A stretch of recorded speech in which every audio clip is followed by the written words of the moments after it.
Salut à tous et bienvenue dans la 37e émission du podcast Hors-jeu Capital 100% PSG, votre dose de Paris Saint-Germain et d'actu foot pendant une heure. Je vais vous parler du sommaire, mais avant de vous parler du sommaire, il y a quand même pas mal d'actu à débriefer cette semaine. Mon équipe du jour, alors, ils ne sont que deux avec moi parce que Clément Perniac, qui a l'habitude de faire avec nous les podcasts, a eu un empêchement avec son travail à CNews, donc on l'excuse, il sera avec nous de retour pour les prochains podcasts, mais cette semaine, voilà, on sera en comité restreint tous les trois avec l'équipe habituelle, avec tout d'abord Mousse. Comment ça va, Mousse?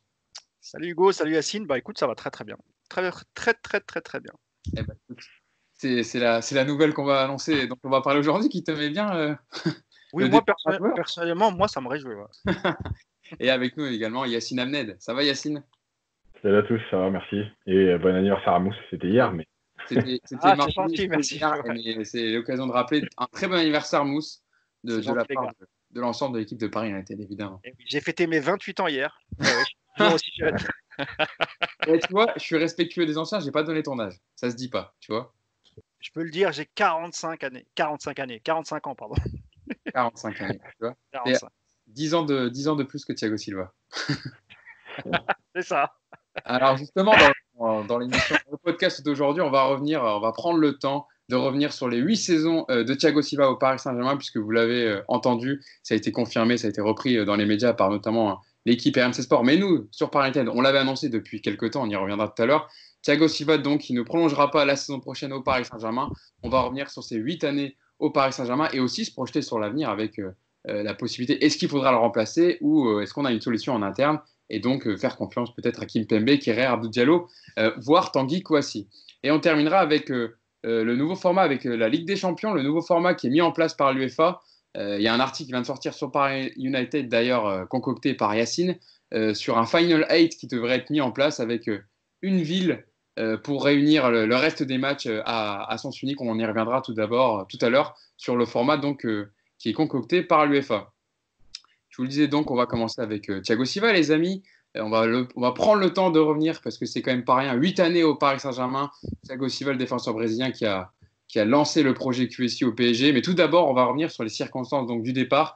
On l'avait annoncé depuis quelques temps, nous, sur Paris United, Mousse, depuis le match aller, avant le match aller de Dortmund, comme quoi Leonardo ne voudrait pas prolonger le défenseur brésilien, qui voulait un peu révolutionner l'équipe et faire place à des changements dans l'équipe et faire partir donc les plus âgés qui ont lancé le projet du Paris Saint-Germain.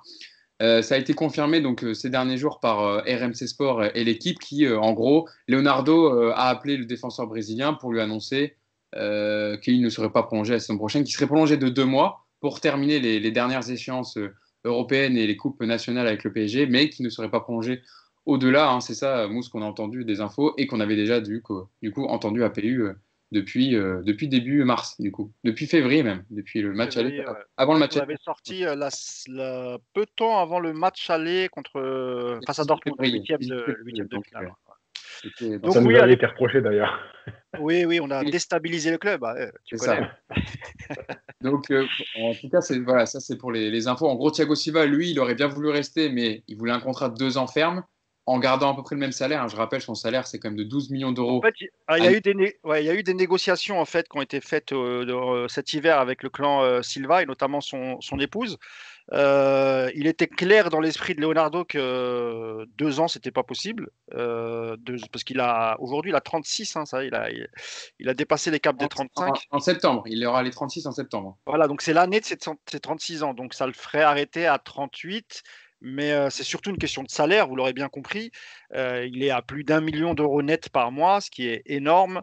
Donc si tu le prolonges, et en même temps, à côté de ça, tu as levé l'option d'Icardi et tu lui as filé un salaire qui est quasiment similaire. Donc il y avait besoin déjà de dégraisser la masse salariale.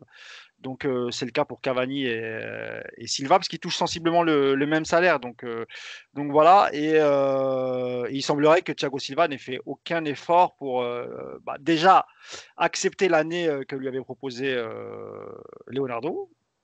Parce qu'il lui a proposé une année plus une en option. Mais l'option dans son esprit, c'était clair qu'il n'allait pas la lever.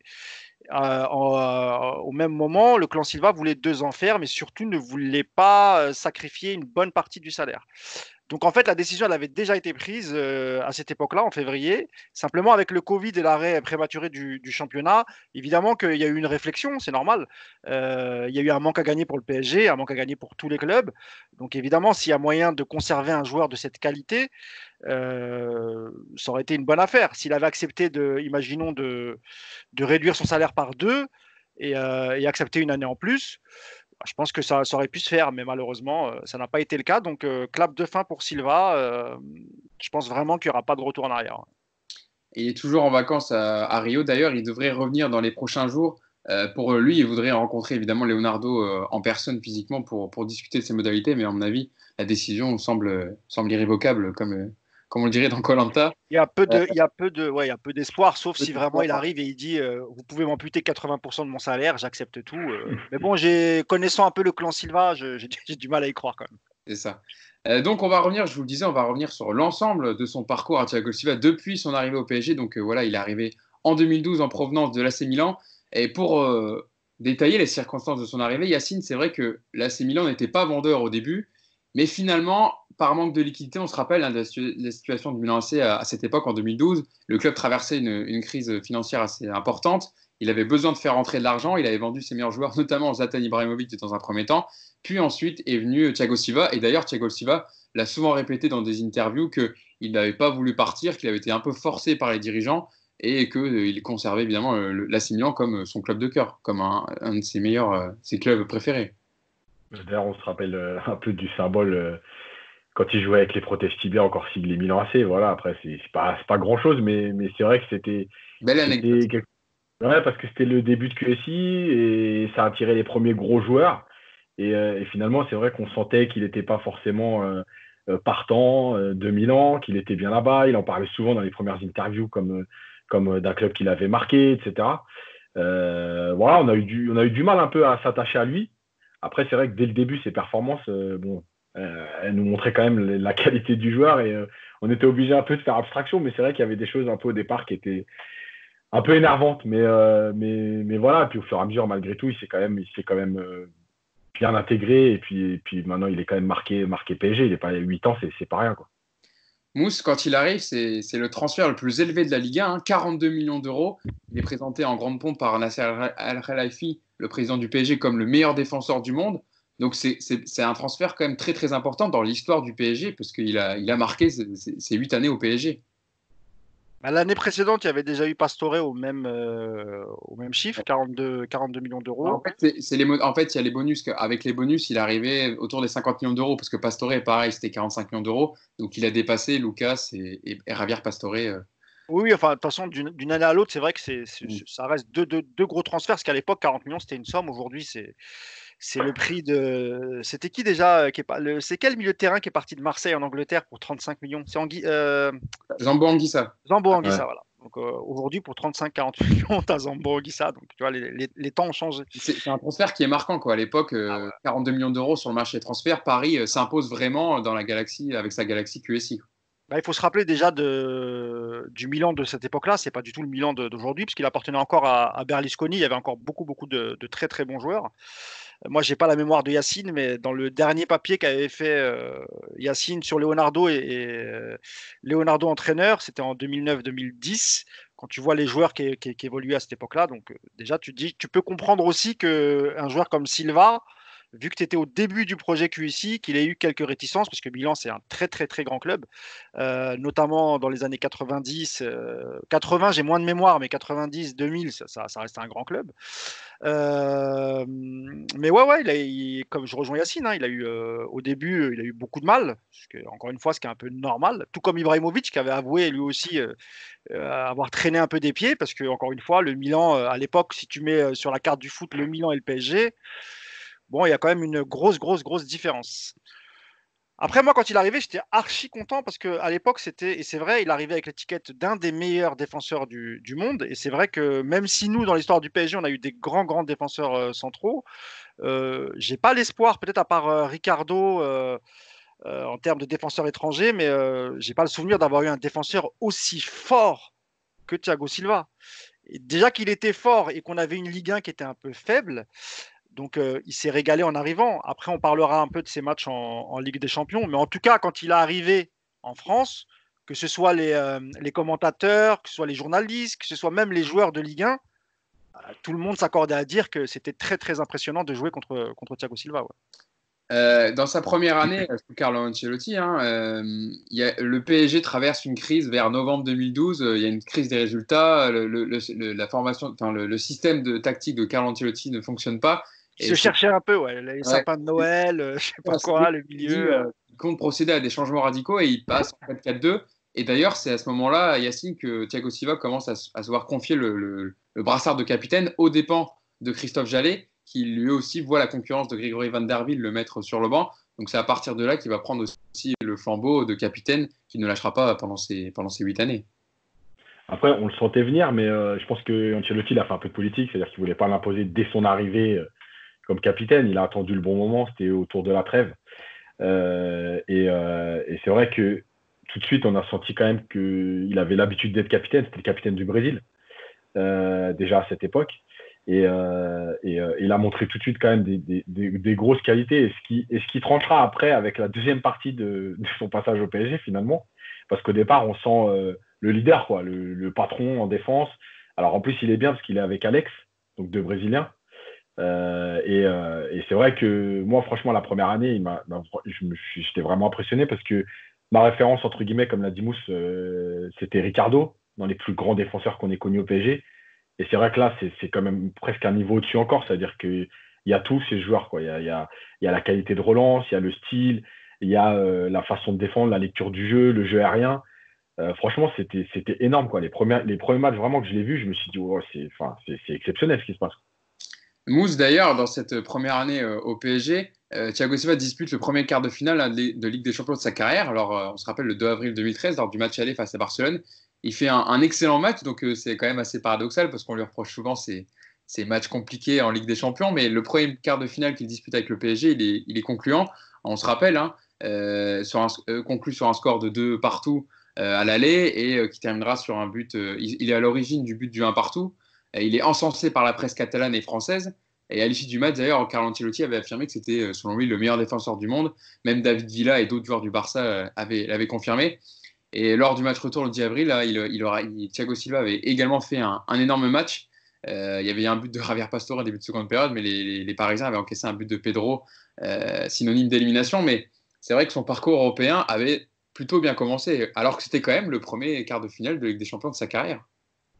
En fait, si on fait le calcul, on se rend compte que sous Ancelotti et sous Laurent Blanc, tu n'as pas grand-chose à reprocher à Thiago Silva. Hein. Franchement, ce qu'on aurait pu lui reprocher, c'est la main face à Chelsea, où on revient et ensuite on refait un penalty, mais finalement c'est lui qui nous sauve. Donc même ça, on peut pas lui reprocher. Bien au contraire, on doit être reconnaissant envers Silva parce que c'était un match de dingue. Donc il nous a coûté un penalty et en même temps, tu vois, il a rattrapé le coup et il met le but de la victoire parce qu'on jouait à l'extérieur. Mais sinon, ces problèmes, ils ont débuté parce que sur le papier, c'est vrai que Yacine, on avait fait un papier ensemble, parce qu'on a l'habitude de les faire ensemble, même si c'est lui qui les écrit. Mais c'est vrai qu'il avait pris, tu avais pris en référence, tu sais, le fameux match contre le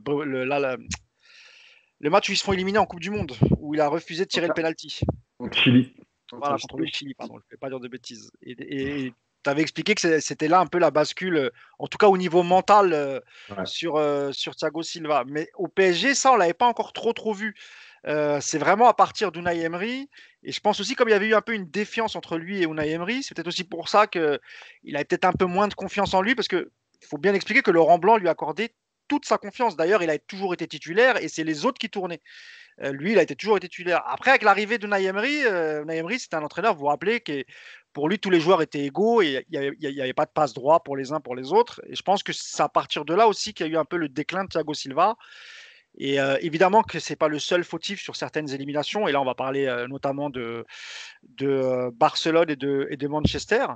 Mais avant ça, honnêtement, on n'avait strictement rien à lui reprocher.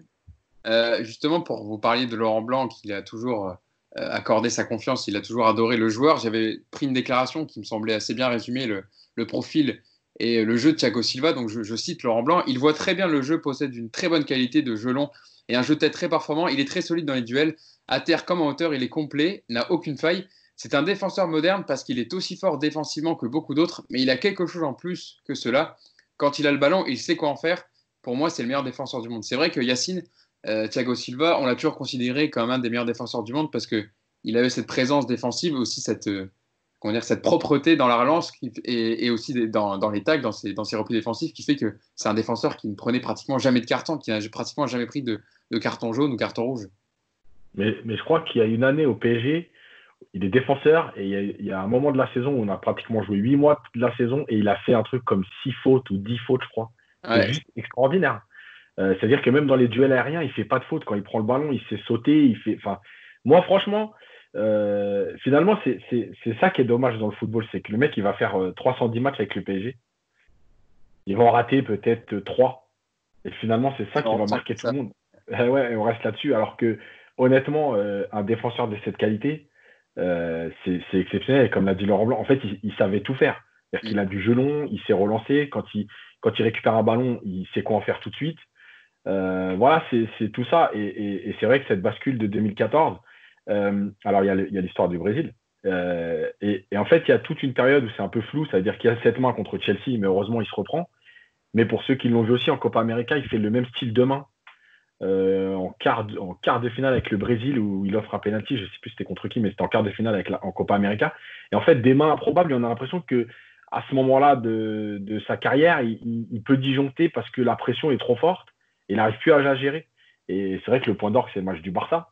Mais on y reviendra après parce que le match du Barça, c'est pas que ça, quoi. Il y a beaucoup de choses, mais malheureusement, c'est ce qui va le suivre en fait jusqu'à la fin, quoi. Ouais, Mousse. Je voulais juste rebondir sur ce que disait Yacine sur le fait qu'on ait critiqué Silva sur 3 ou 4 matchs. Il a raison. Parce qu'en fait, il est tellement au-dessus en Ligue 1 que finalement, on l'a très très peu jugé en Ligue 1. Très très très peu. On l'a toujours jugé en positif ou en négatif que sur la Ligue des Champions. Quand il a fait des gros matchs, donc on a sorti le haut monstro, ce qui était normal, puisque c'est vraiment un monstre quand il est dedans et quand il est concentré, et surtout quand il n'a pas peur. Et pareil, quand il a fait des matchs dégueulasses, entre guillemets, que ce soit Barcelone ou Manchester, on lui est tombé dessus et limite en effaçant un peu tout ce qu'il avait fait de bien. Mais le problème, c'est que nous, on regarde Silva que par le prisme de la Ligue des Champions, jamais sur la Ligue 1. Or, en Ligue 1, il a sorti face à des bonnes équipes. Et tout à l'heure, on reviendra sur le match, la finale de Coupe de la Ligue qu'on a gagné contre Monaco lorsqu'on avait perdu le titre, donc c'était en 2017. Il a fait un match monstrueux. On va y revenir, justement. Donc voilà, c'est pour ça aussi que c'est pour ça aussi qu'on tombe beaucoup sur Silva, c'est parce que voilà, comme le disait Yacine, les matchs où il a été fautif, c'est des matchs qui nous ont éliminés et de facto, après il a pris la colère des supporters, mais sinon ça reste un très très très très grand défenseur. Ouais, justement, vous en parliez, on va parler de Thiago Silva en Ligue 1. Avant de parler de se consacrer à la Ligue des Champions, il y avait une stat Opta hier que Opta a sorti sur Thiago Silva, c'est 75% de victoires en Ligue 1 quand il est sur le terrain, le meilleur ratio dans l'élite sur les 60 dernières saisons. C'est vrai que Yacine, en plus, à l'image de cette saison, on peut prendre le fil des 8 années, mais dès que Thiago Silva n'était pas là, on sentait tout de suite que la défense du PSG était fébrile. C'est ça le fait marquant. Ouais. C'est ça aussi qui résume Thiago Silva, c'est quand il n'est pas là, ça tourne pas rond en derrière, en défense. Mais c'est ce qui est marrant, ça veut dire que là, on explique 75% de victoire. C'est pas rien, c'est-à-dire qu'il y a des stats, on peut tout en faire. Malgré tout, c'est significatif. Et en fait, c'est tellement flagrant. Il est tellement au-dessus qu'on a l'impression que c'est normal. Le PSG est au-dessus, donc c'est normal. Et quand il n'est pas là, on se rend compte que finalement, il y a un problème, puisque le PSG gagne moins quand il n'est pas là. Mais on s'en fout en fait de ça, parce que le PSG est tellement au-dessus en Ligue 1 que finalement, il y a toujours d'autres excuses. On a fait tourner, c'était pas la bonne équipe, c'était avant la Ligue des Champions, bref. Donc finalement, c'est pas l'absence de Thiago Silva qui engendre une défaite ou quoi. Et en fait, il y a toujours des joueurs marquants, c'est-à-dire que Mota, par exemple aussi, on se rappelle que pendant longtemps, il n'avait pas connu la défaite avec le PSG, c'est-à-dire que quand le PSG perdait, Mota n'était pas là. Et c'est toujours pareil, c'est-à-dire que c'est des joueurs dont on se dit, ouais, ok, il n'est pas là, ils ont perdu, mais c'est un hasard. Mais non, c'est pas un hasard. Il n'y a pas de hasard dans le foot. Donc, s'il y a 75% de victoire quand il est là, c'est que ça veut dire quelque chose. Et je pense que la domination du PSG, en fait, ça a minimisé en fait ses performances parce que moi, encore une fois, hein, je reviens sur certains matchs, mais moi, je l'ai vu faire des interventions, des matchs, mais honnêtement, c'est monstrueux. Et tu vois, c'est là aussi que tu comprends un peu tout, que le foot, c'est compliqué. C'est que moi, j'ai vu Sergio Ramos passer à travers des matchs de Ligue des Champions, et on a l'impression, quand on écoute parler les gens, qu'il n'a jamais raté un match de Ligue des Champions. Sergio Ramos contre la Juve, il est nul. Et, Quand il prend le Et rouge. Piqué, Mais, Gérard Piqué, pareil. Pouyol et avant lui, voilà. pareil. Sergio Évidemment, tous Ramos, les Et grands comme leur défenseurs, équipe, Varane, tout le on monde. peut prendre un match voilà. intéressant de Ramos contre City à l'aller, Et oui. à l'aller pour Madrid, il prend l'eau sur les 2 buts. Hein. Voilà. Mais comme il a été, lui, par exemple, marquant en finale de Ligue des Champions, en fait, on va oublier tout le reste. On a l'impression que lui, il fait que des grands matchs. Mais ça n'existe pas, les joueurs qui font que des grands matchs. Donc Je crois voilà. aussi que la différence, Yacine, entre Ramos et Silva, que les gens font beaucoup, les deux sont capitaines. Mais tu as l'impression quand même que tu as un Le côté capitaine qui guerrier. est un peu, voilà, contraire. Ouais. Voilà, Silva, il est capitaine. Alors sur le terrain, tu as l'impression que c'est le vrai capitaine parce qu'il hurle beaucoup. Ouais, Mais ouais. justement, c'est ce que lui reprochent aussi certains de ses coéquipiers, que ce soit, sur le terrain pendant le match ou après dans les vestiaires lorsqu'il y a des fêtes. On se rappelle tous de la déclaration de Rabiot qui disait que parfois, Silva, il faudrait qu'il calme un peu les choses au lieu d'être toujours énervé et d'invectiver ses En fait, on coéquipiers. a Donc, l'impression que les autres, ils sont pas avec lui. ouais, parce que Alors peut-être que il a. Ramos, des fois, on a l'impression qu'il tire son équipe avec lui. Les gars, on y va, quoi. Ouais, Ça, là, c'est un trait ouais. de sa personnalité, c'est que c'est Ouais, ouais. quelqu'un Bien sûr. voilà, qui pense un peu à lui avant tout et après aux autres. Donc, on l'a Justement, vu encore dans les baisses de salaire, tu vois. Donc, c'est intéressant, on parle un peu de sa personnalité, là on parle de ses performances sportives évidemment, mais il y a aussi sa personnalité qui définit voilà, son aventure au PSG. Pour préciser, à Ramos évidemment, il avait tellement été catastrophique au match aller enfin, le match aller contre City, il avait fini par prendre le rouge. Hein. Je ne sais pas si vous vous rappelez, Oui. cette année-là. Hein. Donc il sera absent pour le match retour. Donc c'est vrai que Ramos n'a pas toujours été, euh, elle n'a pas toujours été à 100%, on va dire, sur les gros matchs et les grosses échéances en Ligue des Champions du Real, même si évidemment il y a les 3 Ligues des Champions d'affilée où il a été un des meilleurs. Pour parler de Thiago Silva aussi, pour revenir un peu sur ses performances, est-ce que Mousse, on peut dire que certains, parce que j'ai vu des commentaires moi passer sur Twitter depuis qu'on a appris que Thiago Silva ne prolongerait pas au PSG, sont parfois hallucinants, où on a l'impression que c'est un tocard, qu'il n'a pas le niveau des 10 meilleurs défenseurs du monde. On a l'impression que le fait que le PSG est tellement monopolisé ou on va dire eu la Ligue 1 à ses pieds, on va dire, parce que tellement ils ont été impressionnants depuis que le PSG est passé sous pavillon qatari. Est-ce que ça minimise pas un peu les performances de Thiago Silva, le fait que le PSG ait autant dominé, qu'on dise ah bah il y a tellement peu d'adversité qu'au final Thiago Silva n'a jamais eu grand chose à faire. Mais si, il a dû faire ses performances, ses relances magnifiques, ses tacles pour repartir rapidement, mais c'est un peu minimisé par le fait qu'on va se dire qu'il n'y a jamais un gros concurrent à part Monaco la saison, comme tu le disais, 2016-2017, qui est venu embêter le PSG. Et Montpellier, quand ils ont ouais, gagné.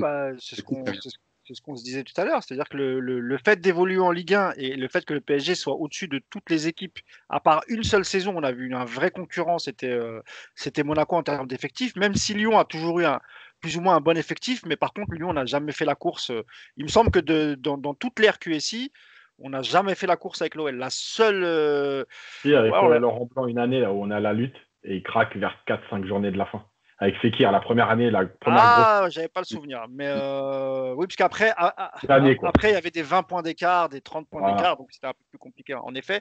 Mais pour moi, vraiment, l'équipe qui nous a donné le plus de fil à retordre, ça reste Monaco. Et d'ailleurs, ils ont gagné le championnat. Donc oui, Silva, il est jugé parce que la plupart des matchs, il est joué en Ligue 1. Donc comme il est au-dessus de tout le monde, voilà, on va se répéter, mais lui, il est jugé uniquement sur la Ligue des Champions. Parce que comme c'est un crack en défense, on parle souvent des cracks en attaque, comme Neymar, etc. Alors évidemment que Neymar, il peut dribbler 11 joueurs. Par exemple, il joue contre Metz, il dribble les 11. On va dire, ah ouais, mais c'est Metz. Mais en fait, non, ça reste quand même 11 joueurs, il faut quand même les dribbler. Et bien pour un crack en défense centrale qu'est Thiago Silva, c'est exactement pareil. C'est-à-dire que tant qu'il ne se mesure pas à quelqu'un de sa hauteur, on dira toujours c'est trop facile pour lui. Quoi, tu vois. C'est ça en fait, hein, Yacine, c'est s'il n'a pas un Lewandowski ou un Agüero en face, on va dire que c'est un match, on va dire quelconque, qu'il n'a pas eu grand-chose à faire. Voilà. C'est ce qu'on a souvent dit en fait de Thiago Silva, c'est ouais, il n'a pas eu grand-chose à faire. Mais en fait, il s'est rendu la tâche simple par le fait de ses qualités et que voilà, le PSG n'est pas trop concédé parce qu'il est là en défense. Mais c'est clair. Mais c'est un peu comme Zlatan. C'est-à-dire Zlatan, il est champion 9 fois en 10 ans, en Italie, en Hollande et en France. Mais on va te dire, ouais, mais c'est normal, il est dans la meilleure équipe. Ah, mais c'est normal parce qu'en face, c'est faible. En Ligue des Champions, il n'existe pas. Bon, malgré tout, ça veut dire quelque chose. Et là, c'est pareil. Oui, un attaquant, c'est un attaquant. Alors, effectivement, il y a différents attaquants, mais malgré tout, Thiago Silva, en phase de groupe, il a affronté aussi de grands attaquants et il a été bon.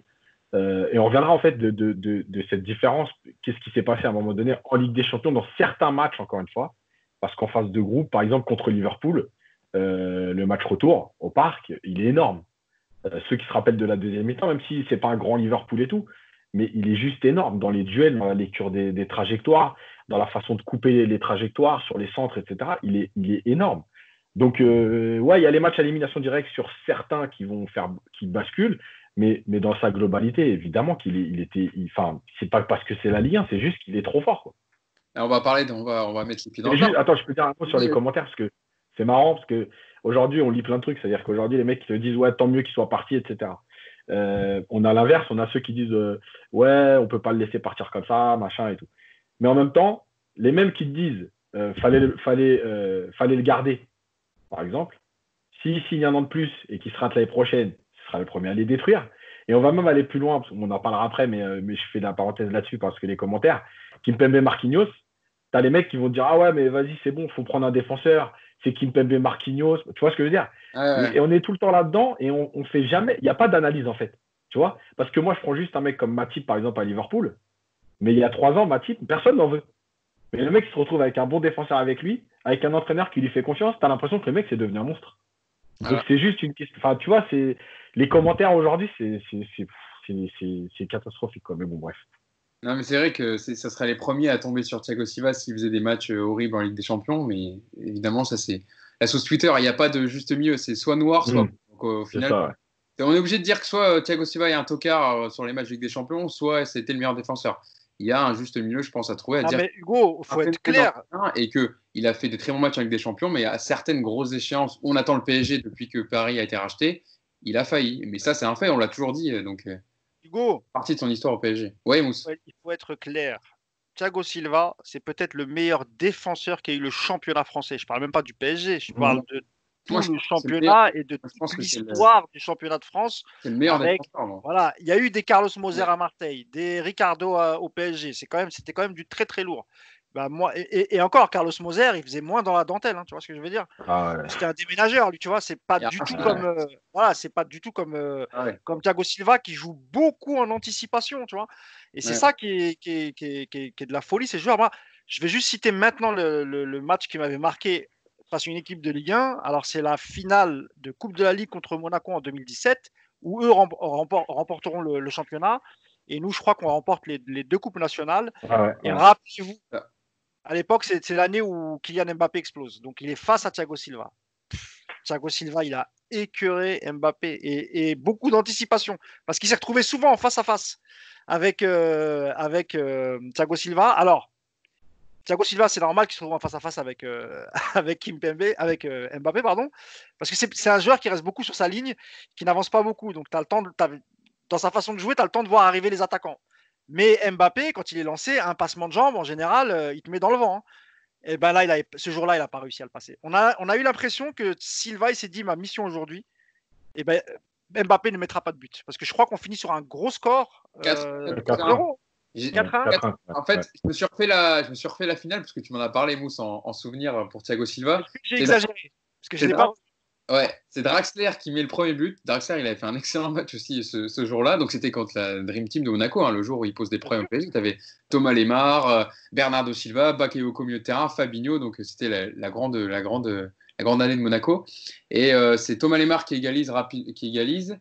Et ensuite, Di Maria, juste avant la mi-temps, qui met le but du 2-1. Et ensuite, il y aura un doublé de Cavani. Je ne sais pas si vous vous souvenez, mais même une reprise de volée assez magnifique sur une passe de Draxler, il me semble. Un centre de Draxler, il la reprend de volée. Ouais.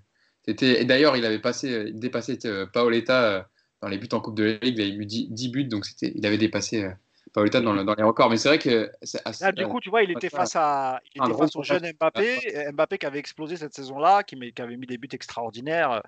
Et on aurait pu se dire que Mbappé allait manger Silva parce qu'il y avait une différence d'âge, la vélocité d'Mbappé contre la gestion du grand Thiago Silva. Et honnêtement, il m'avait impressionné quand même parce que voilà, c'était Mbappé en face, hein, c'était Bip Bip le coyote, quoi, tu vois, c'était très très très dur à marquer Mbappé à cette époque-là. Il l'a encore plus aujourd'hui, mais moi honnêtement, c'est là, ce jour-là, il avait vraiment mérité son surnom d'O Monstro, vraiment. Je peux juste citer Vincent Labrune, moi, s'il avait dit que Nkoulou n'avait rien à envier à Thiago Silva, mais c'était pas. Merci d'avoir donné ce sourire, Yacine. Merci beaucoup. Belle anecdote. On va parler maintenant de Thiago Silva en Ligue des Champions. On a fait le tour en Ligue 1, donc on a bien compris que le problème, et c'est ce qui a longtemps fait débattre les supporters parisiens et les observateurs du foot en Ligue des Champions en Ligue 1, c'est les performances de Thiago Silva en Ligue des Champions. Donc on est revenu sur son premier match quand il arrive au PSG, son premier quart de finale, où il avait fait un excellent match. On va direct passer, parce que j'avais demandé donc un souvenir, un match à se remémorer chacun de vous, qui m'en donne un. Donc Mousse, tu nous as donné le tien, et c'est à toi, Yacine, de nous donner le tien. On en a parlé un petit peu tout à l'heure. C'est évidemment le 8e de finale retour contre Chelsea en 2015, où Thiago Silva met cette tête dans le temps additionnel. C'est un match, pour nous, supporters parisiens, c'est un match lunaire. Enfin, c'était incroyable, quoi. En termes d'émotion, c'était très, très chaud. En termes d'émotion, c'est incroyable, Yacine. Je te laisse même nous refaire le fil du match, le plaisir de nous refaire le fil du match. Mais c'est dingue ce qui se passe avec, vous en parlez, la main qu'il fait avant, l'arrêt même juste avant le corner qu'il met. Courtois fait un énorme arrêt, il fait une claquette, il enlève la tête de Thiago Silva. Enfin, c'est incroyable ce match. Et surtout, il faut se rappeler que Paris joue à 10. Parce que Zlatan a pris rouge au bout de 30 minutes. Oscar. Un énorme tacle sur Oscar. Voilà. Énorme tacle. Moi, je trouve que c'est un peu dur parce qu'il avait retenu ses jambes. Hein. On voit bien le ralenti. Il avait retenu ses jambes. Comme ça, il retient un peu. Rappelez-vous comment les joueurs de Chelsea avaient foncé sur l'arbitre. En gros, il n'avait pas d'autre choix que de mettre rouge de toute façon. Donc Paris joue 1h30, puisqu'il y a la prolongation, 1h30 à 10 contre 11. Et en fait, dans ce match-là, Thiago Silva, il est énorme avec David Luiz. Et en fait, il pète les plombs dans la prolongation. C'est-à-dire qu'il met une main, on ne sait pas pourquoi, il saute, il tend la main, il n'y a pas de danger. Enfin bref, et là, on se dit, mais pourquoi, quoi? Qu'est-ce qui lui est passé par la tête? Et finalement, il va trouver donc le moyen et on voit bien d'ailleurs sur la célébration du but, quand il met sa tête, qu'il est presque soulagé, quoi. Parce que l'élimination, elle est pour lui.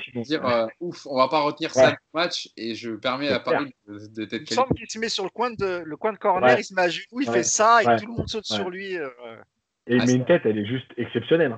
D'ailleurs, on l'a pas assez dit, mais c'est un très très très bon joueur de tête, que ce soit défensivement ou lorsqu'il y a des corners pour nous. Il en a mis des buts de la tête, il en a mis pas mal. Ouais.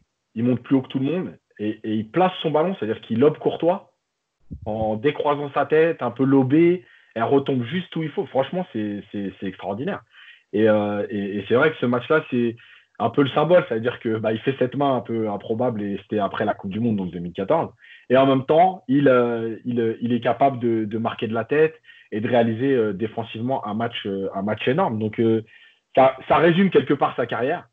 Même si après, malheureusement, dans d'autres matchs, il n'aura pas justement ce caractère pour amener l'équipe. Et je vais laisser parler le Mousse de Chelsea, mais après on reviendra sur Barcelone, parce que Barcelone, il y a beaucoup de choses à dire aussi.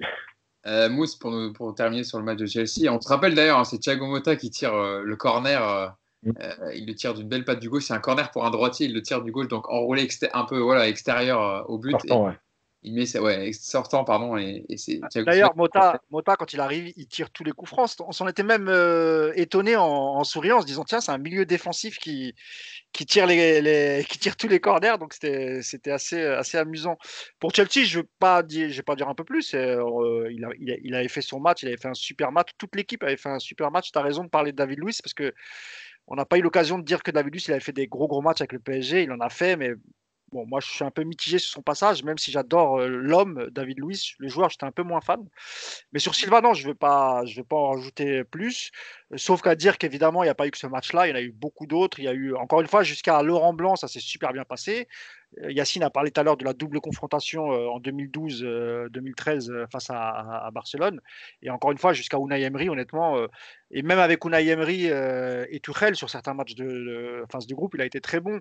Après, là évidemment, on lui est tombé un peu dessus. C'est évidemment, on va en reparler, mais Vas-y, voilà, on va ouais, parler justement de. Là, on rappelle donc le le match match de aller. Barcelone. Ouais, le match aller. Thiago Silva n'est pas là, c'est Kimpembe et Marquinhos lors du 4-0 au Parc. Et le match retour, la fameuse remontada, le 6-1. C'est toujours bizarre d'en reparler comme ça, mais. D'ailleurs, c'est comme le match contre Dortmund. Le match qu'on gagne 2-0, il y a charnière centrale Marquinhos Kimpembe. À l'aller, il y a Silva. Et pareil en 2017, du coup, ouais, c'est ça, c'est 2017 qu'on perd face à Barcelone 6-1. Et il faut dire que enfin, Mousse, pour te laisser, après je te laisse développer, c'est un match quand même assez déterminant sur la carrière, l'aventure de Thiago Silva au PSG, parce qu'après, on n'a eu que cesse de répéter, même Emery l'a dit lors d'interview, que Thiago Silva avait eu tendance à reculer, il n'avait pas écouté les consignes, et ça a été déjà un point de rupture avec les supporters parisiens sur sa capacité à élever son niveau ou à emmener le PSG au-delà des quarts de finale de Ligue des Champions. Ouais, et puis est-ce que c'est aussi une question d'âge? Est-ce que en vieillissant, Thiago Silva, il pouvait faire moins d'efforts physiques pour jouer un peu plus haut, mais après, il faut quand même redescendre. Est-ce que pour lui, ça le sortait de son confort? Il y a plein de questions. Et puis, il y a Thiago Silva pour y répondre. J'imagine que Thiago Silva, il n'a pas joué comme ça toute sa carrière. Peut-être que physiquement, c'était un peu plus compliqué de jouer un peu plus haut. Et la jeunesse et la fougue étant du côté de Marquinhos et Kimpembe, surtout Kimpembe, on l'a vu lors du 4-0 au Parc face à Barcelone. Il a été monstrueux, Kimpembe. Alors attention, Kimpembe aussi, il a des sautes de concentration, il fait aussi des erreurs techniques. Mais Silva, c'est vrai que sur les 3 dernières campagnes de Ligue des Champions, malheureusement, et même si c'est pas le seul, et d'ailleurs même la défaite contre Barcelone 6-1, j'ai l'impression qu'on remet tout sur le pauvre Silva, mais toute l'équipe a été bidon. C'est pas que lui. Mais bon, quand tu es capitaine, quand tu as l'expérience qu'a Thiago Silva, évidemment, tu comptes sur lui. Donc, c'est lui qui a pris le plus. Mais pour moi, c'est vraiment à partir de 2016 qu'on a pu voir le déclin en Ligue des Champions de Thiago Silva. C'est ça, Yacine, c'est à partir de ce moment-là où on avait commencé à avoir quelques doutes sur la possibilité de voir Thiago Silva emmener le PSG plus loin en Ligue des Champions. Et c'est un fait marquant de son aventure au PSG. Alors, déjà, je pense pas que ce soit physique parce que moi, je l'ai vu même en phase de groupe d'ailleurs, en Ligue des Champions, faire des matchs où il jouait très haut, il allait chasser très haut et tout. Donc, je pense pas que ce soit physique. Je pense que c'est réellement une question de contexte avec ces matchs à élimination directe où la pression fait qu'il se sent en phase de groupe. Quelque part, tu fais une erreur, il y a toujours moyen de rattraper. Et puis Paris a souvent, à part peut-être une année avec Liverpool et Naples, là où c'était chaud, mais la plupart du temps, bon, ils ont maîtrisé la phase de groupe, donc finalement, tu n'es jamais en danger. Donc, tu vas, si tu fais une erreur ou s'il y a un but ou si tu perdais même un match, c'est pas grave, tu vas aller en huitième de finale. Là, c'est élimination. Et c'est vrai qu'il a eu tendance, après cette période-là, à se dire il vaut mieux que je joue très bas pour limiter les espaces, etc. Ça a été une erreur. Maintenant, je pense aussi que Barcelone, c'est toujours bizarre parce qu'en fait, on oublie, enfin, il est marquant dans l'aventure, mais comme l'a dit Mousse, on oublie par exemple que le PSG ne réussit qu'une passe dans les 11 dernières minutes. Donc, je suis désolé, il ne joue pas tout seul. Donc, à un moment donné, c'est-à-dire que les joueurs, ils n'ont pas été capables de se faire plus d'une passe dans les 9 dernières minutes, je crois, oui, avec le temps additionnel. Donc, déjà, ce n'est pas que lui. Et c'est pareil, c'est-à-dire qu'il y a l'arbitrage aussi qui te tue sur ce match. Et finalement, si tu perds même que 3-1, ok, on aurait peut-être dit, ouais, il y a eu des défaillances, mais personne ne lui en aurait voulu puisqu'on serait passé. Et finalement, à l'arrivée, tu as tout ça additionné et c'est lui qui prend tout. Donc, voilà. Après, je pense qu'il est aussi le symbole de un peu tous ces joueurs. Alors, lui, il ne le dit pas, hein, mais je parle du foot en général, qui disent on ne s'occupe pas de ce qui se dit à l'extérieur. Ben, moi, je pense que les joueurs, ils s'occupent tous de ce qui se dit à l'extérieur. Et à un moment donné, ça a joué sur lui. C'est-à-dire qu'à Dortmund, par exemple, et c'est qu'un match aller, il recule déjà d'avance parce qu'à Londres, parce qu'il ne faut pas prendre de but. Et en fait, je pense que à un moment donné, c'est aussi inconscient, etc. C'est de te dire, on m'a trop taillé, il faut que je réussisse ce match. Comment je vais réussir ce match? Et finalement, tu fais toujours l'inverse de ce qu'il faut parce que tu ne joues pas libéré. Et comme les autres, en plus, jouent différemment, bah, tu te retrouves avec une équipe pas alignée, avec des défenseurs qui ne sont pas coordonnés. Et ça plombe tout ça. Et en plus, Et il puis avait la dans dernière, l'esprit qu'il était déjà dans sa dernière année de contrat. Il savait voilà, déjà à cette voilà, époque-là que c'était quasiment mort pour lui. C'est vrai qu'il y a pas mal d'arguments qui peuvent expliquer une fin de carrière au PSG qui est un peu voilà. difficile pour lui. Ouais, c'est Et vrai. la, et la dernière chose, c'est aussi la façon de jouer. C'est-à-dire que malgré tout, même s'il a montré qu'il pouvait jouer de cette façon-là, par exemple, Bonucci, c'est un joueur qui joue un peu comme Silva. Enfin, s'il était avec Bonucci, ça aurait fait une super défense parce qu'en fait, Bonucci est aussi ce type de défenseur italien qui aime bien jouer bas, subir, etc. Et finalement, c'est aussi la configuration du truc qui fait que finalement, Ouais, était mais plus sauf en côté. que Bonucci, je parle sous ton contrôle, il a quasiment joué que dans une défense à 3 ou le plus souvent possible. Beaucoup. Ouais, ouais, ouais. Ouais, mais je parle dans cette façon de se dire, quand tu veux pas subir, tu descends. Alors Ouais, qu'il y a ouais. d'autres défenseurs qui vont dire, quand tu veux pas subir, justement, tu vas le plus haut possible et tu vas agresser les autres. C'est aussi une façon de voir, par exemple, en Italie. D'ailleurs, Thuram, pour faire une parenthèse, Thuram l'expliquait sur 98 qu'il avait l'habitude de jouer comme ça avec Turin et que notamment contre la Croatie, quand il couvre, c'est parce qu'il a l'habitude, justement, lui, de reculer. Et en fait, c'est aussi ça, c'est aussi une question d'habitude. Voilà, et il y a tout ça mélangé, la pression, etc., le fait de dire, ah, on passe pas quand il est là, et il a symbolisé tout ça. Et on oublie que malgré tout, dans ces années où on passe pas, il y a quand même 4 ou 5 joueurs qui sont là tout le temps, en fait. Alors Cavani marque à Barcelone, mais il est là. Verratti est là, Marquinhos est là, Silva est là. Voilà, ouais, ouais, Mousse. Ouais, non, je voulais dire aussi que non, j'ai perdu ce que je voulais dire. Je te laisse finir, ça va revenir. Attends. Donc en fait, il n'est pas tout seul à être là. Mais c'est lui qui a cristallisé tout ça parce que c'était aussi le capitaine et on attendait peut-être autre chose du capitaine à un moment donné qu'il soit capable de ressortir ce bloc, d'aider ses partenaires à sortir la tête de l'eau. Il n'a pas réussi. J'ai retrouvé, ça y est, avant que j'oublie. Non, ce que je voulais dire, c'était aussi parfois très simple pour Silva. Je me rappelle notamment sous Laurent Blanc, c'était vraiment un vrai jeu de possession à la barcelonaise. Et on avait vraiment beaucoup le ballon. Donc quand une équipe a beaucoup le ballon, forcément, elle subit moins d'attaques. Et c'est aussi pour ça que je pense que sous Laurent Blanc, il était vraiment à l'aise. Il était très à l'aise, Silva, parce que le ballon, il circulait tellement au milieu de terrain, entre les milieux de terrain, les joueurs de côté et les joueurs devant, que finalement, il était assez à l'aise et que on subissait tellement peu de vagues d'attaque, que ce soit bon, en Ligue 1 déjà c'était très rare, et puis dans les équipes que tu affrontais en Ligue des Champions, à part Barcelone à l'époque, qui avait vraiment aussi ce jeu de possession. Bon, tu parlais de Bonucci tout à l'heure avec la Juve. La Juve n'a jamais été une équipe qui jouait avec 70 ou 80% de possession. Donc ça peut aussi expliquer ça. Et un dernier truc, c'est que faut jamais oublier qu'un défenseur central, c'est la dernière ligne de ton équipe et il est aussi dépendant de ce qui se passe devant. Et à partir du moment où tu Et avais. de derrière avec Areola. C'est ce que je voulais dire. Le Les gardien, non, mais c'est vrai. il en a quand même vu passer des gardiens derrière lui dans son dos. Tu passes quand même de Buffon à Keylor Navas cette année, mais il a eu Sirigu, il a eu Trapp, il a eu Areola, donc ça n'a jamais aidé à la confiance. la défense dans les matchs comme ça dont on Oui, parle. j'ai parlé d'Areola, pardon, hein, c'était pas méchant, mais ça concernait tous les gardiens. Il n'y a pas que Areola, évidemment. Il y a la confiance que t'engendre un gardien, justement, de dire je sais que si je fais une erreur, il y a un bon gardien derrière et on est tranquille. Mais il y a aussi, il ne faut pas oublier que dans les années Laurent Blanc, justement, il y a aussi un milieu de terrain qui est très travailleur, c'est-à-dire que tu as Matuidi, tu as Cavani qui joue côté droit et qui travaille beaucoup, et tu avais même des Lavezzi qui rechignaient pas à l'effort. Lucas aussi, Lucas qui faisait ouais, souvent qui faisait beaucoup d'efforts malgré tout. Et quand tu te retrouves après avec devant toi des joueurs qui font moins d'efforts, automatiquement, les vagues, elles sont aussi plus importantes. Donc, tu subis plus, donc tu es plus en première ligne ou tu es plus visible. Et automatiquement, au bout d'un moment, tu vas peut-être faire des erreurs. Il y a beaucoup de choses quoi, qui se sont accumulées, en fait. C'est pas, encore une fois, c'est pas que lui. Même s'il est le symbole aussi par son brassard. Quoi.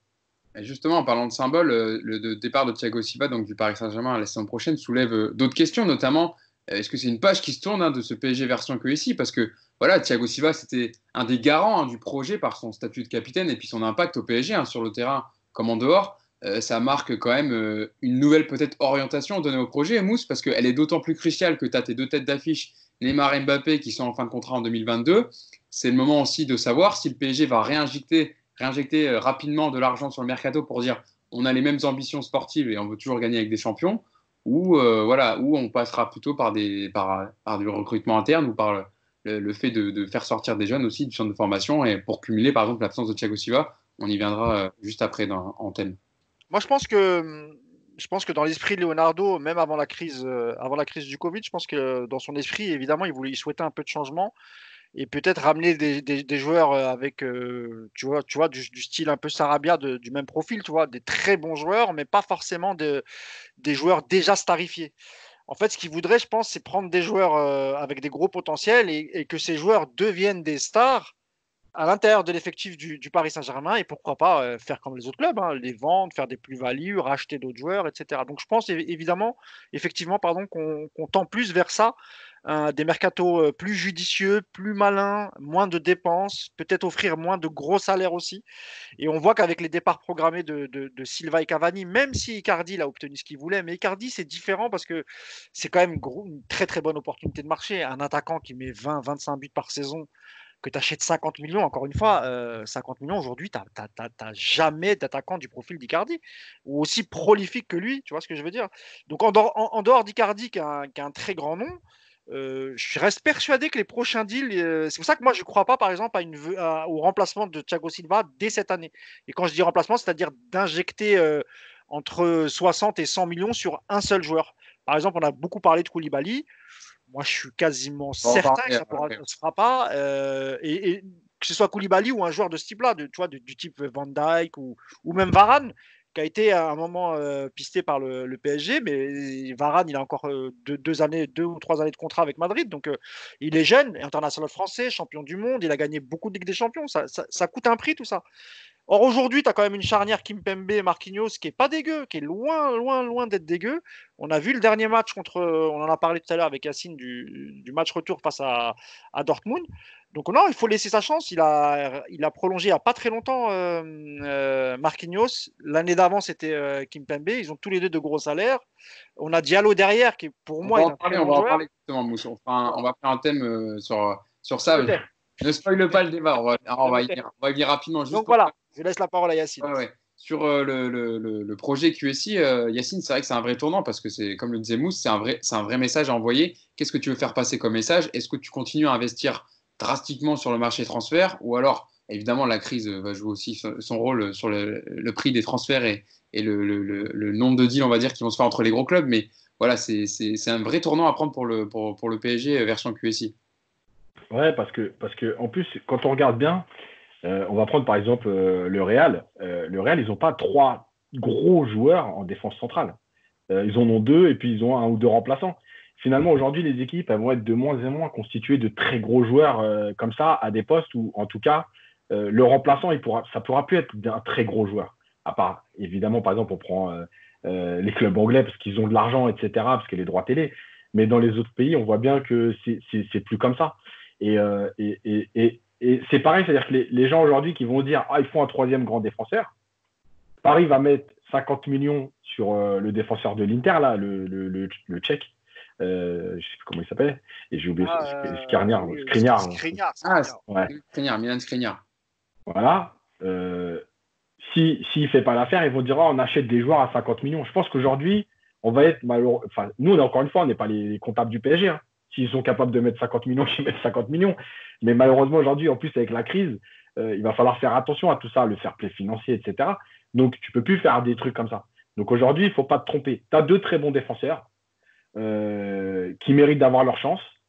Peut-être que ça ne fonctionnera pas sur la durée, j'en sais rien. Moi, en tout cas, ce que je vois, c'est que quand ils ont joué ensemble, ils ont des matchs références et ils sont jeunes.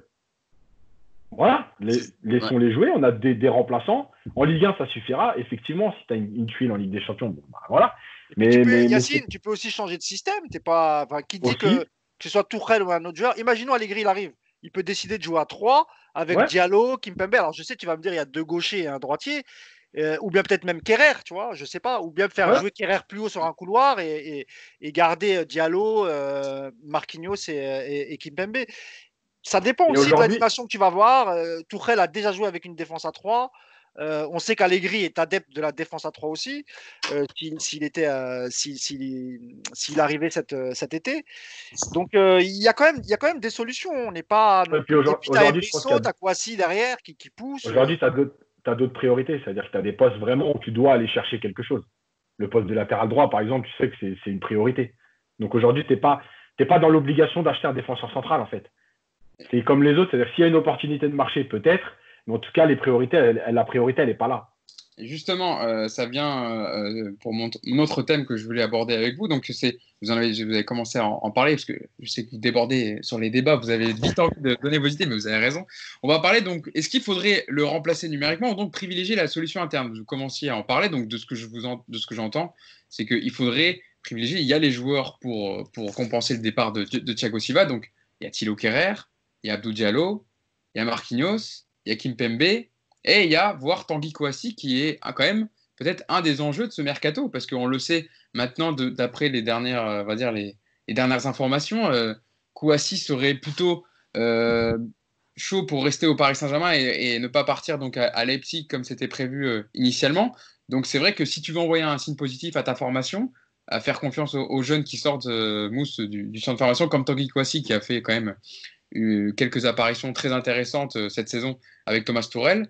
Si tu ne vas pas chercher un défenseur central, tu peux lui dire le projet sportif est intéressant au Paris Saint-Germain et tu auras du temps de jeu et tu pourras t'imposer dans le club qui t'a formé. Dans le cas de Tanguy Kouassi, Il vient de fêter ses 18 ans, je le rappelle, il y a quelques jours. Je pense que c'est aussi ce qui a motivé la décision de Leonardo, parce que c'est un joueur qui veut absolument faire signer. Moi, au jour d'aujourd'hui, moi, c'est très difficile d'avoir des infos sur Kouassi et même sur Aouchiche. C'est vraiment une négociation, c'est très secret. Et on rappelle pour l'instant, les deux joueurs sont en fin de contrat cette saison et n'ont pas prolongé. Voilà, pour Adil Aouchiche et Tanguy Kouassi. Alors, c'est fin de contrat aspirant et après, ils peuvent signer pro n'importe où. Donc, soit dans leur club formateur, comme le PSG, ou ailleurs. Et donc, c'est vrai, tu as raison. Pourquoi si effectivement, là, la décision est prise donc de ne pas prolonger Silva, donc ça envoie évidemment un signe à Kouassi qui peut rentrer lui-même dans la rotation. Même s'il n'y a plus de Coupe de la Ligue la saison prochaine, donc il y aura un peu moins de matchs, mais on ne sait pas si peut-être on va peut-être jouer à 22. On ne sait pas encore. Mais en tout cas, quoi qu'il en soit, quand tu joues au PSG, il y a un nombre incalculable de matchs. Donc, un jeune de 18 ans comme Kouassi, s'il fait ses 20-25 matchs lors de sa première saison pro, je crois qu'il sera content. Parce que je pense qu'il n'est pas dupe. Il sait qu'il ne va pas jouer les 38 journées en tant que titulaire. Mais un joueur de cet âge, il a besoin de jouer. Donc, il y a les tours de Coupe de France, il y a les matchs post-Ligue des Champions, après Ligue des Champions, où tu peux les intégrer, lui, Diallo, etc. Donc, il y a quand même des solutions. Et il y a aussi Mbesso qui est défenseur central, même si on n'a pas eu l'occasion de le voir trop évoluer à ce poste. Je rappelle qu'il a joué le dernier match qu'il a joué, on ne l'a plus jamais revu. Tuchel l'avait fait jouer au parc latéral droit, et on avait perdu. Donc, c'était pas, il ne l'a pas mis dans les meilleures conditions. Et quant à Kouassi, cette saison, on l'a beaucoup plus vu en milieu de terrain où il a été très bon qu'en défense centrale, mais j'imagine que c'est un excellent défenseur central. C'est ce que j'allais dire, Yacine, pour parler, tu parleras de tous les autres aussi, mais Tanguy Kouassi, il a la polyvalence pour lui parce qu'il est capable de jouer en milieu défensif et au poste de défenseur central. Et comme on sait, on y viendra après pour parler du cas Marquinhos sur son rôle de capitaine, mais comme Marquinhos va être obligé de redescendre en défenseur central, ça libérera aussi du temps de jeu pour Kouassi au milieu de terrain. Mais c'est vrai que il y a les solutions en interne avec Abdou Diallo qui a joué peu de matchs quand même parce qu'il a été pas mal blessé. Il a plus souvent dépanné à gauche que joué dans l'axe, donc on ne peut pas le juger négativement. Il doit faire une saison de confirmation pour savoir. Et il y a également aussi Thilo Kehrer qui a aussi pas mal dépanné à droite, mais qui est un défenseur central de formation et qui pourrait, c'est quand même un signe envoyé à ces joueurs-là, si tu ne recrutes personne, de dire on vous fait confiance pour la saison prochaine. Certes, le PSG est un club qui a des grosses ambitions, mais il faut savoir aussi faire confiance aux joueurs que tu recrutes pour leur envoyer un message positif. D'ailleurs, Kouassi, il a joué en défense centrale, je crois que c'est contre Amiens cette année. La deuxième mi-temps. Il avait mis 2 buts en Ligue 1 de la tête. Où il a été monstrueux. Mais je crois qu'il change. Il y a une mi-temps, il joue au milieu. Et une mi-temps, en fait, Silva sort. Silva sort et après, voilà. Et c'est son poste de formation. Donc voilà, c'était même au départ surprenant qu'en fait, il intègre l'équipe en tant que milieu de terrain, parce que c'était pas du tout son poste. Mais il a fait des bons matchs en plus, notamment tout le mois de décembre. Donc c'est très bien pour lui, c'est-à-dire qu'en plus il intègre un groupe pro, il va jouer des matchs et il a plusieurs possibilités de postes. Donc c'est très bien pour lui. D'ailleurs, dans l'interview de Moussa Diaby, il disait qu'en faisant jouer à plusieurs postes, Tuchel lui avait permis de progresser et tout. Là, c'est pareil. Ça permet aussi, comme tu as dit, d'envoyer un message fort aux jeunes, de dire vous aurez votre chance au PSG si vous êtes performant en fait. Voilà, après les autres, c'est pareil, on a des doutes, on a des questionnements, on n'a pas de certitude ni sur le fait qu'ils n'aient pas le niveau, ni sur le fait qu'ils l'aient. Mais ce qui est sûr, c'est qu'on se rend compte quand même qu'on a beaucoup de joueurs en fait polyvalents aujourd'hui. C'est-à-dire que Diallo peut jouer latéral ou dans l'axe, Kerrer il peut jouer dans l'axe, latéral, voire milieu, ce qu'il a déjà fait en équipe d'Allemagne. Kouassi, pareil. Donc voilà, on aura deux titulaires inamovibles au poste. Et puis quand il faudra faire tourner ou quand il y aura besoin d'un remplaçant, bah, on a de quoi faire, notamment en Ligue 1. Voilà, après c'est pareil. C'est-à-dire que si tu dois changer, je pense que c'est plus pour. Si tu vends un joueur, tu achèteras un joueur. Aujourd'hui, je ne pense pas que ce soit la priorité, encore une fois, du club. Surtout que Mousse, là, c'est peut-être le moment aussi de donner pleine confiance à Presnel Kimpembe sur une saison entière, et voilà, de le laisser faire une saison où il aura vraiment un rôle de titulaire, parce qu'il l'a jamais eu vraiment au PSG. Il est arrivé dans le groupe sous Laurent Blanc, c'est ça, il me semble, hein, si je dis pas de bêtises. Oui. Sous Laurent Blanc. Il sort évidemment, il est formé au Paris Saint-Germain. Et il a su, voilà, on va dire par moment dans la saison, s'imposer parce voilà, il a des grosses capacités athlétiques. Donc c'est complètement un autre profil que Thiago Silva. Mais il a déjà prouvé qu'il pouvait le faire. Mais le seul problème en fait de Kimpembe, c'est la régularité. C'est de le faire sur une saison. Et là, il a peut-être la possibilité la saison prochaine de le faire si Thomas Tuchel ou un autre entraîneur le fait titulaire au sein de la défense centrale du PSG. Il y a juste une chose que je voulais dire avant de parler de Kimpembe, c'est qu'il y a un paramètre qui est important, je l'avais déjà dit dans un podcast, c'est que cette année, il n'y a personne d'intransférable à part Mbappé. Ça veut dire que même en défense, un joueur comme Kerrer, parce qu'on a beaucoup parlé de Kerrer, mais en fait, Kerrer, aujourd'hui, moi, je suis incapable de dire qu'il n'est pas mis sur une liste de transfert. C'est pas un joueur qui a fait venir, c'est pas un joueur qui a fait venir Leonardo. Ça fait maintenant 2 saisons qu'il est au PSG. Il a fait quand même de sacrées boulettes, notamment face à Manchester au Parc des Princes.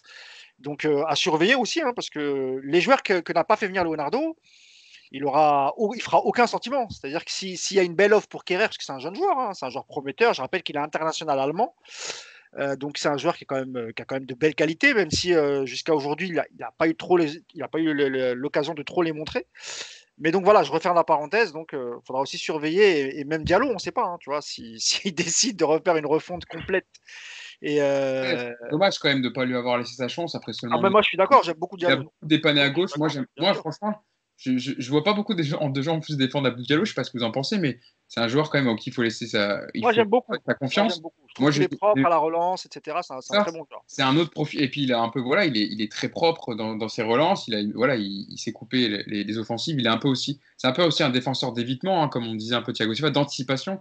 Il n'a pas besoin trop d'aller au contact. Il est plutôt dans l'anticipation. Donc c'est vrai qu'il y a Tu sais, quand tu deviens à son âge titulaire à Dortmund, alors qu'il avait 20-21 ans, ça dit quelque chose de lui en tout cas, tu vois. C'est pas évidemment, moi je suis d'accord avec toi, Hugo. Moi, c'est un joueur que j'apprécie, j'aime beaucoup le profil. Et juste pour finir sur Kimpembe, oui, évidemment, il faut qu'il saisisse sa chance parce qu'il a un énorme salaire. Il va falloir qu'il le justifie sur le terrain, même pour moi, il le justifie cette saison. Je trouve qu'il avait fait un bon retour. Il avait été en difficulté, rappelez-vous, après la Coupe du Monde où La Coupe du Monde, ouais. exactement. je sais pas, il est revenu dans un état d'esprit un peu bizarre. Tous les Peut-être joueurs pas avaient aussi joué, le ouais, fait, je sais quand tu pas. sors d'une Coupe du Monde, et puis les champions de 98 l'avaient dit, hein, quand tu sors d'une Coupe du Monde 98, quand tu sors d'une Coupe du Monde, c'est compliqué au niveau de la tête, voilà, de Je savoir trouve se que cette remettre dans saison, le c'est bain de la beaucoup Ligue mieux, 1. tu vois. Et le fait qu'il se fasse opérer aussi, C'est ça. parce qu'il avait des problèmes il avait des problèmes de physique, pardon. Et aujourd'hui, cette saison, honnêtement, il a fait une belle saison. On attend de voir la reprise avec la Ligue des Champions, les deux finales. Mais oui, moi, j'aimerais qu'on installe Marquinhos et Kimpembe, parce que voilà, Kimpembe a les qualités que n'a peut-être pas Marquinhos, le côté impact physique, etc. Et à côté de lui, la Marquinhos, un peu dans la veine de Thiago Silva, dans la lecture du jeu, dans le placement, l'anticipation. Donc moi, je trouve que ça fonctionne bien tous les deux. Ouais. Yacine, on en vient à notre dernière question sur le départ de Thiago Silva. Quid de Marquinhos, donc il a déjà fait cette saison quand Thiago Silva n'était pas là, mais qui va devoir endosser le rôle de capitaine du Paris Saint-Germain. Alors, il faut le rappeler, hein, c'est le projet un peu depuis le départ, hein, depuis son arrivée au club en 2013 de l'AS Roma. Hein. On a toujours dit que c'était, quand il pose ses bagages à Paris, on dit que c'est le successeur annoncé de Thiago Silva à tous les niveaux. Que, en gros, quand Thiago Silva, qui est déjà âgé, quittera le Paris Saint-Germain, prendra sa retraite. Voilà, c'est Marquinhos qui devra prendre le relais. Alors pour moi, la question que je vous pose, c'est est-ce que c'est le moment, est-ce qu'il a les qualités pour devenir le nouveau capitaine du Paris Saint-Germain, qui est quand même un fardeau, enfin un fardeau, une opportunité, une aubaine évidemment, Un poids. porter le brassard de capitaine au Paris Saint-Germain. Non mais ça peut être un poids pour certains et bénéfique pour d'autres. Hein. On n'était pas d'accord avec Mousse d'ailleurs là-dessus. Pour moi, oui. Et pour moi, c'est juste que je pense que c'est quelqu'un de respectueux. Et en fait, il avait un capitaine qui était son capitaine au Brésil à un moment donné et au PSG, et qu'il n'avait pas à prendre son rôle, il le laissait faire. Mais je pense qu'il a les qualités mentales, il a les qualités aussi de comportement. C'est un exemple, Marquinhos, dans l'aspect dans l'aspect, même quand il n'est pas bon, il se cache jamais. Et je pense que c'est un exemple. Et contre Dortmund, c'est vrai qu'on l'a vu prendre la parole, recadrer les joueurs, donner beaucoup de directives. Alors, je ne sais pas si c'est le fait qu'il n'y ait pas de bruit dans le stade et qu'on entendait plus, ou s'il le faisait des fois quand il était aussi capitaine, ou s'il a pris cette dimension parce que c'était un match important. En tout cas, il a montré qu'il était capable. Et c'est vrai qu'aujourd'hui, quand on regarde au PSG un peu qui peut être ce capitaine, bah, mine de rien, il y a pas non plus beaucoup de candidats. Et pour moi, oui, c'est voilà, en plus par son poste, voilà, il joue un poste un peu central dans la prestation de l'équipe. Voilà, donc moi, pour moi, il a les qualités, il a le jeu, il a le comportement et il a le poste. Donc après, c'est à lui de montrer qu'il est capable.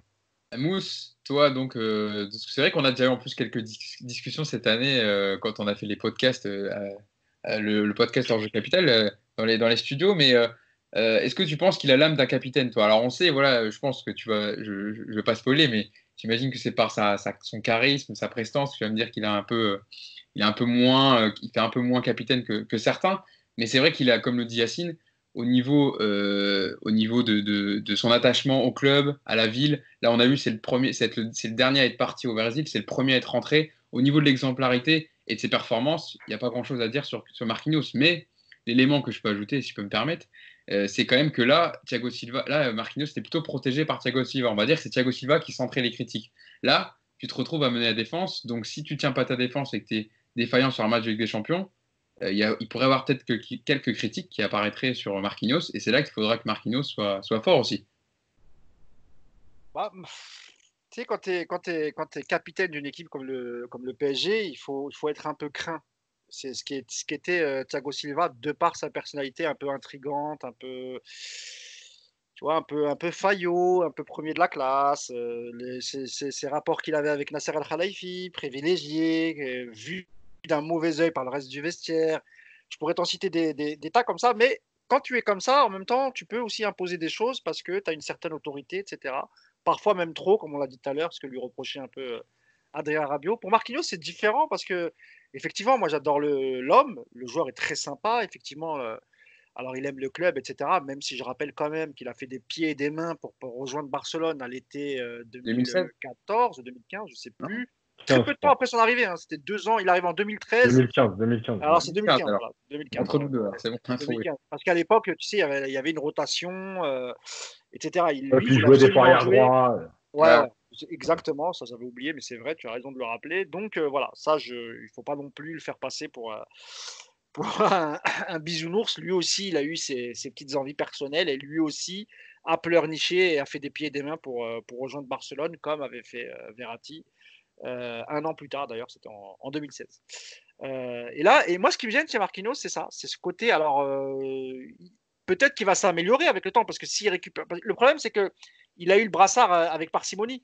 C'est quand Silva était blessé ou quand il était suspendu, etc. Donc, du coup, les fois, on l'a vu avec le capitaine, en tout cas les toutes premières fois, c'est un bisounours, hein, il est très gentil. Même avec le brassard, quand un adversaire faisait un tac, il allait le caresser. Oui, non, c'est pas grave, t'inquiète pas. Bon, prends ton carton jaune et tout. Non, tu vois, il allait pas agresser le joueur et tout.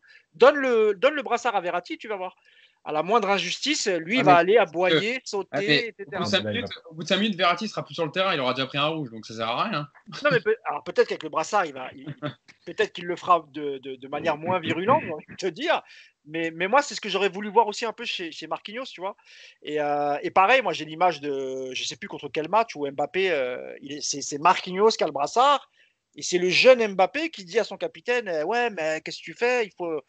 Il faut parler, il faut leur dire de se replacer, etc. Et ça aussi, ça m'a gêné, tu vois. Donc ça prouve que dans le vestiaire, il n'est pas encore considéré comme vraiment le capitaine de l'équipe. Mais j'espère qu'il le deviendra. Hein. J'ai rien contre lui, le pauvre. Hein. Mais pour moi, pour l'instant, il est un peu trop gentil. Quoi, tu vois. C'est à la fin de Dortmund. Il me semble que c'est à la fin de Dortmund, justement, il lui dit, quand tu dis on sort, on doit sortir. C'est toi qui commence. C'est ça, voilà. C'est ça, ouais. J'avais un doute, en fait.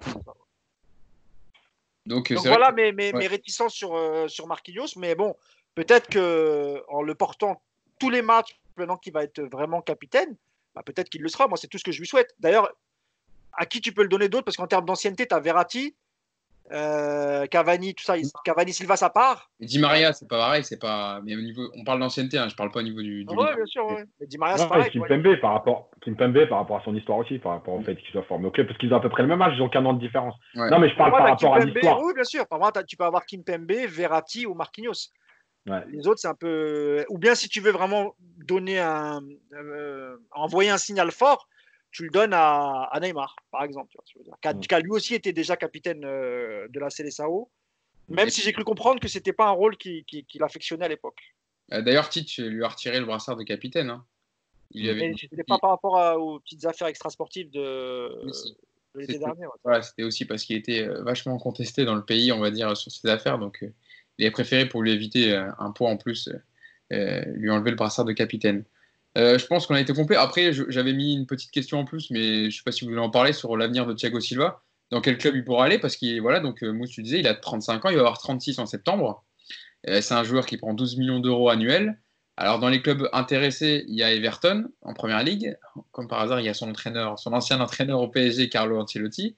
Et il y a l'AC Milan aussi, où on parle d'un possible retour. Alors, on avait évoqué aussi peut-être une rentrée au Brésil à Fluminense, mais ça ne serait pas d'actualité pour l'instant. Il voudrait encore faire quelques années en Europe. Et il a raison, parce que physiquement, je pense qu'il peut encore jouer 2 saisons pleines tranquillou. Bah, quand on voit son niveau, on se dit il peut évoluer dans un club, alors je sais pas top club européen, mais en tout cas dans un grand club. En fait, il est en train de faire une Dani Alves. C'est-à-dire qu'Alves, quand il quitte la Juve, il a quel âge? Il a 36 ans, Alves, quand il parle de la Juve, 35-36. Il fait 2 ans au PSG. Ouais. Et je pense que dans l'esprit de Silva, c'est ce qu'il aimerait faire. C'est-à-dire 2 ans dans un club européen, donc tu arrives à 38. Et ensuite, tu trouveras bien un club brésilien qui lui filera 3 ans de contrat jusqu'à 41 ans, avec peut-être un salaire beaucoup moins important. Mais je pense que c'est ça qu'il vise. Parce que comme il a une très très bonne hygiène de vie, il est très professionnel, il est capable évidemment d'évoluer dans un club. Alors Everton, ça j'en sais rien, c'est peut-être juste le fait parce qu'il y a Ancelotti. Milan, c'est vrai qu'il y avait quelque chose, mais je suis pas sûr que le Milan, même en acceptant de baisser son salaire, Silva, je suis pas sûr qu'ils arrivent à payer même le salaire que demandera Silva. C'est sûr que... Ouais, faudra voir, mais sûr que au Brésil, pour terminer. En Angleterre, par contre, oui, en Angleterre, ou peut-être la Juve qui aime bien faire ce genre de ouais. de c'est ce que j'allais dire. Parce qu'ils n'ont pas peur des défenseurs en Italie. Pour eux, il est jeune. Hein. J'allais dire, c'est le profil pour la Juve. Gratuit. Je te jure, Yacine, c'est ça. Hein. 35 ans, bon défenseur. C'est profil pour la Juve. Voilà, il porte le coup. Barzagli, il jouait, il avait 36 ans. Et franchement, Thiago Silva, c'est autre chose que Barzagli. Mais... Le problème, c'est que tu ralentis peut-être la progression de Ligt. Non, mais la Juve, ils s'en foutent de la progression. La Juve, ils sont dans la performance. Ils sont rien à foutre. La Juve, ils peuvent revendre de Ligt s'ils estiment qu'ils sont ouais, mais bien sûr. Je crois pas beaucoup, hein, tu vois, mais... Avec ce que tu investis. Non, mais la Juve, ils sont sans pitié. Hein. Oui, c'est sûr. Bon, je pense qu'on a été complet sur notre ami Thiago Silva, voilà, qui aura marqué le Paris Saint-Germain pendant 8 années. C'était important de lui rendre hommage. Et voilà, on le remercie, c'est un très grand joueur. Encore une fois, les supporters, parfois, vous êtes un peu bizarre. Hein. Critiquer Thiago Silva, je veux dire, pour 1 ou 2 matchs, il faut être débile. On a vraiment eu le meilleur défenseur de l'histoire de la Ligue 1. Il faut s'en rendre compte. Il a ses défauts, mais sportivement parlant, c'est impossible à critiquer ce joueur. Il nous a apporté des choses magnifiques, des saisons extraordinaires. Et un grand merci à Thiago Silva et vraiment bon vent. Et j'espère qu'il retrouvera un chaussure à son pied. Et Et- un club qui et sera heureux. On a, on va on encore. a désormais un nouveau joueur pour les 11 types de légende au PSG. Exactement. Ah, on en avait parlé un peu quand on a fait notre sujet rétro sur les défenseurs centraux, déjà, Thiago Silva. Ah ouais. Mais on en parle au passé, mais les gars, quand même, je vous rappelle qu'il y a deux finales de Coupe nationale à jouer et un quart de finale de Ligue des Champions. Mais il n'a pas encore accepté de rester 2 mois pour l'instant. Ouais. Oui, parce que Alors, vu que lui, ça lui il se propose sent un peu trahi, qui te dit qu'il ne va pas les envoyer cher en disant Oui. bah non. Mais en tout cas, Leonardo va lui faire la proposition. De ce qui en ressort des infos qu'on a, c'est qu'il va lui proposer de terminer les 2 mois. Alors après, ce qu'il va accepter, ça c'est une autre histoire. Mais on aura l'occasion d'en reparler dans le podcast. Mais en tout cas, Ah, c'est là que Paris gagne la Ligue des Champions et qu'il fait une grande finale. Et là, tu peux remballer tout ce que tu as dit sur les gros matchs. et là tu le reprolonges de 2 ans au même salaire, 12 millions. Ça serait beau. Alors, on va terminer notre podcast avec la deuxième partie dont je vous parlais tout à l'heure. Donc, c'est la Ligue des Champions, justement. J'en parlais tout de suite. Le format qui devrait être mis en place par l'UEFA. Il y a un article qui vient de sortir sur Paris United. Je vous conseille d'aller voir, écrit par Yacine. Donc, ça sera un Final 8. Donc, à partir des quarts, en gros, tout devrait se jouer sur des matchs uniques au même endroit. Donc, à l'origine, c'était prévu la finale, notamment au stade olympique Atatürk d'Istanbul, en Turquie. Et donc, la grande finale de la compétition devrait être donc délocalisée. Alors, le but de l'UEFA, c'est clair, c'est faire jouer la suite de sa compétition dans une seule ville, dans des stades à huis clos. Alors, il y a 2 villes qui s'étaient portées candidates.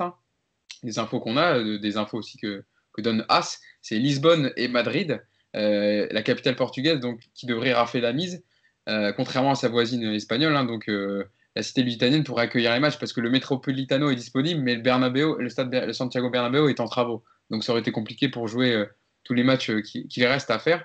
Donc, Il y a ça, et il y a aussi le fait qu'il y a encore des clubs espagnols qui sont qualifiés. C'est ça. Donc, Alors qu'il n'y a plus de clubs portugais. C'est ça, exactement. Donc, Non, il y avait Francfort qui avait été proposé, et pourtant il y a des clubs allemands qui sont en liste. Donc, oui, ils sont proposés, mais justement, le choix de Lisbonne, c'est le fait que. Ils l'ont choisi en fonction, d'accord, ok. Ça marche. Ouais, voilà. Du coup, ça fait terrain neutre pour tout le monde. C'est ça. Donc, les rencontres qui resteraient à jouer seraient disputées durant le week-end du 8-9 août. 2 matchs le samedi et 2 le dimanche. Donc, je vous rappelle les matchs qui restent, Juventus-Lyon, Manchester City, Real Madrid, Bayern Munich, Chelsea, Barcelone-Naples. Et donc, les 4 dernières formations qualifiées, donc le PSG, Leipzig, l'Atalanta et l'Atlético Madrid, se rendraient ensuite à Lisbonne. Et une fois tout ce beau monde réuni, les quarts de finale démarreraient le 12 août, avec finale le 23 août au Estadio d'Aluz, le stade de Benfica. Il reste 2 huitièmes, c'est ça, Hugo. Il reste Lyon et Lyon-Juve. Non, 4. Non, 4, je viens de les rappeler, là, les 4 matchs. De la dernière semaine. Ouais. Ceux du mardi, mercredi de la dernière semaine. C'est vrai. Donc au final, Yacine, quand en plus tu as fait un papier dessus, au final, ça serait donc 7 matchs à jouer en 12 jours. Ça serait un format très resserré, mais au moins dans une ville, dans la même ville, quoi, en tout cas. Ouais, après, à l'image de ce que fait par exemple la Champions League de hand en Allemagne avec le Final Four. Voilà, je pense qu'il n'y a pas beaucoup d'autres solutions vu aujourd'hui les calendriers qui se resserrent de plus en plus. Il va falloir commencer la saison d'après, donner des vacances, etc. Donc il n'y a plus beaucoup de choix. Faire des matchs aller-retour, c'est trop long. Voilà, Lisbonne, c'est un bon compromis. Juste sur le huis clos, en fait, c'est huis clos pour l'instant en tout cas. Mais ça peut toujours évoluer parce qu'en fonction des événements de la crise sanitaire qu'il y a eu, d'une deuxième vague, bref, etc., d'ici le mois d'août, il peut très bien y avoir le choix d'accepter un certain nombre de spectateurs. Donc aujourd'hui, c'est à huis clos en tout cas, mais c'est pas acté définitivement. Il peut y avoir du changement. Voilà, après, c'est très bien à Lisbonne. En plus, pour ceux qui ne connaissent pas Lisbonne, vous pouvez y aller. C'est très bien. Mais le top 3 des bonnes adresses de Yacine. Ce serait une nouvelle rubrique. Je pense que s'il devait y avoir du public à Lisbonne, ce serait du public local. Donc je pense pas qu'ils vont vendre, ils vont faire des billetteries pour. Je veux dire pour les autres pays européens qui viennent voir leur. Je pense que s'il y a du public, ce sera que les Portugais pour. Et encore, je pense qu'il y aura une. Attention, les Portugais. Ouais, mais ils ouvrent au tourisme normalement au 1er juillet. Enfin, il y a beaucoup de choses qui sont en train de sortir. Après, peut-être, oui, peut-être qu'il y aura. Mais je pense pas qu'il y aura des quarts de déplacement de supporters. Ouais. Ça, j'y crois pas beaucoup. Ça, c'est clair. Ouais. D'ici là, la situation aura peut-être évolué parce que même en France, on parle déjà fin juillet de rejouer dans des stades peut-être à moitié plein. Donc peut-être que d'ici là, la situation aura évolué. Mousse, toi, t'en penses quoi de ce format Moi, je vais vous faire une réponse rapide parce que je dois vraiment y aller.